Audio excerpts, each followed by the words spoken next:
Olá pessoal, dando continuidade no estudo, né, sobre os três poderes e os três pilares, né, que regem o planeta, os três poderes aí, o político, o espiritual e o financeiro, e lançando luz sobre o nosso país, que antes era coordenado ou liderado por três poderes também, que era o judiciário, o executivo e o legislativo, sendo o Judiciário o Supremo Tribunal Federal, o Executivo o Presidente da República e o Legislativo o Senado, a Câmara dos Deputados, três poderes. Inclusive temos em Brasília a Praça dos Três Poderes. E também lançando um olhar sobre agora o quarto poder, como a gente já estudou, que é o povo, não é? Eu mais uma vez vou contextualizar dentro das escrituras, a escritura do povo hebreu, do povo israelita, e mostrar para vocês o que está acontecendo enquadrado dentro das escrituras, porque o que está acontecendo não é novo, mas é uma nova aliança da parte do Eterno. Vejam que no Evangelho de São João, ele começa a fazer menção e diz o seguinte: no princípio era o Verbo, e o Verbo estava com Deus. Veja que o Verbo está em letra maiúscula. E o Verbo era Deus, não é? Recomendo a leitura completa. Depois, aqui no versículo 14, ele vai mais longe. E o Verbo se fez carne. Por que o escritor, inspirado pelo Eterno, está fazendo essa menção? Porque lá no princípio, em Gênesis, o Criador começou a criar o nosso planeta, o planeta Terra, e todos os animais e tudo mais, e o homem e a mulher. E ele usou, pelo que está escrito lá, ele usou apenas o verbo façamos, de fazer, ou seja, ação, eu faço. Vocês se lembram então que o Brasil era regido por três poderes? Judiciário, executivo, legislativo. Olha os verbos aí, meus queridos, que sempre vieram com o Eterno, que agora está no centro do país, assim como nos estudos anteriores. Recomendo vocês verem o estudo anterior, se não fizer sentido para você. Eu julgo, eu executo e eu legislo. Porém, meus queridos, não havia a ação e o povo era escravo, assim como Israel era escravo lá no Egito, nosso povo era também, aqui no Brasil, porque nós tínhamos o verbo sobre nós, mas não tinha o corpo em carne. Assim como esse mesmo soprou o espírito dele dentro de um corpo humano, físico, e fez o filho dele reinar aqui entre nós como homem. Agora o Criador está fazendo com o nosso país o mesmo efeito. Horas, posicionou o povo e, assim como a cidade, a Nova Jerusalém, ou a Nova Yerushalayim, que está lá no céu, que é uma cidade quadrada, como nós vimos, que no centro dela não existe templo, mas o templo lá é o próprio Deus, esse que soprou o Espírito que entrou no Filho que teve entre nós e agora habita à destra, à direita do próprio Deus. Então agora vai acontecer, eu peço que vocês prestem atenção, vai acontecer com o nosso país o sopro, e já está acontecendo, aonde o povo, assim como na Nova Jerusalém, deixaram de se reunir no templo.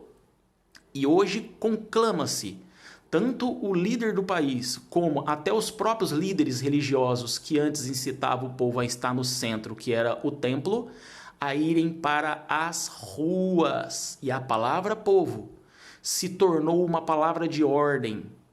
Logo hoje, no país, dentro desse enquadramento que o próprio Eterno está fazendo, como fez lá no princípio, porque uma nova coisa grande vai ser criada no nosso tempo, vai soprar o espírito do juízo, o espírito da execução e o espírito das leis dentro do povo. Tudo isso, meus queridos, ficaria na teoria se esse grande brado de independência política, espiritual e financeira, sendo a mais importante de todas, a espiritual, porque é que nos conecta ao Eterno e que vai nos levar para Sião Celestial, que vai nos levar para Nova Jerusalém, que está lá em 21 de Apocalipse, ou a Nova Yerushalayim, que é o nome da cidade em hebraico. É bom já ir acostumando. Esse mesmo Criador, através das lideranças, e não só lideranças religiosas, mas religião política,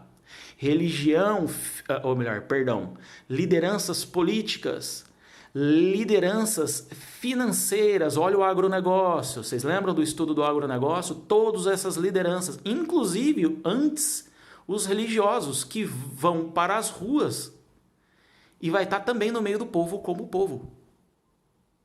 Tudo regido pelo Espírito que vai ser soprado, dos três poderes dando força para o quarto, e mais uma vez o verbo julgar, executar e legislar vai se transformar em carne entre nós. Mas agora é o nascimento de uma grande nação que estava morta, porque tinha sobre si a execução, tinha sobre si o jugo, tinha sobre si leis, mas não tinha o poder do movimento do Espírito que é soprado aqui, ó, no meio do povo, no meio do grande exército que vai se levantar. E para ficar afirmado que essa visão espiritual é real, está sendo conclamado, então, no dia da independência. Façam atenção, queridos. Dia da independência próximo, 7 de setembro, uma reunião com o povo, não mais no templo, mas nas ruas, para um brado de independência e de reivindicação, porque já julgaram,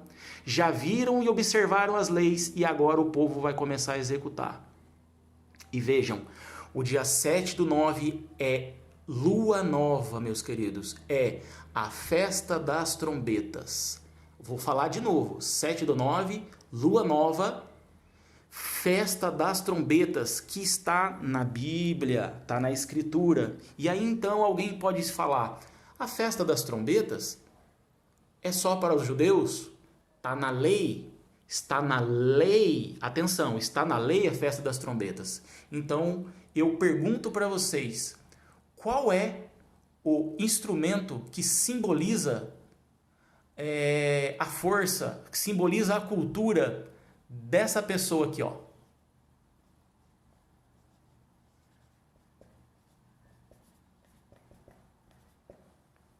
Sérgio Reis.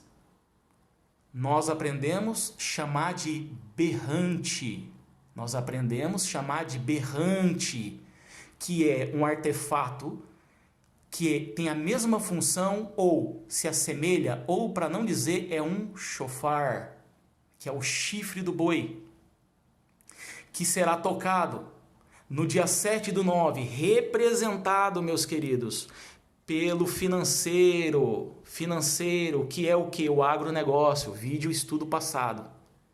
Então chama a atenção de todos, porque dia 7/9 não é só o dia da independência do Brasil, comemora-se a independência do Brasil. O dia 7/9 é uma santa reunião, assim como está lá nas escrituras, lá nos livros da lei. É uma santa assembleia, onde toca-se trombeta e clama por ajuda ao Eterno. Clamem por ajuda ao Eterno, assim como os nossos antepassados fizeram, porque o Eterno certamente se manifestará. E nesse dia vai ser um marco, porque ele vai soprar sobre a nação do Brasil o Espírito dele. E o Brasil jamais voltará para a escravidão, jamais tornará a ser como antes. Fiquem atentos, porque o mesmo Deus que tinha no seu vocábulo o verbo já está habitando entre nós. Não percam a oportunidade.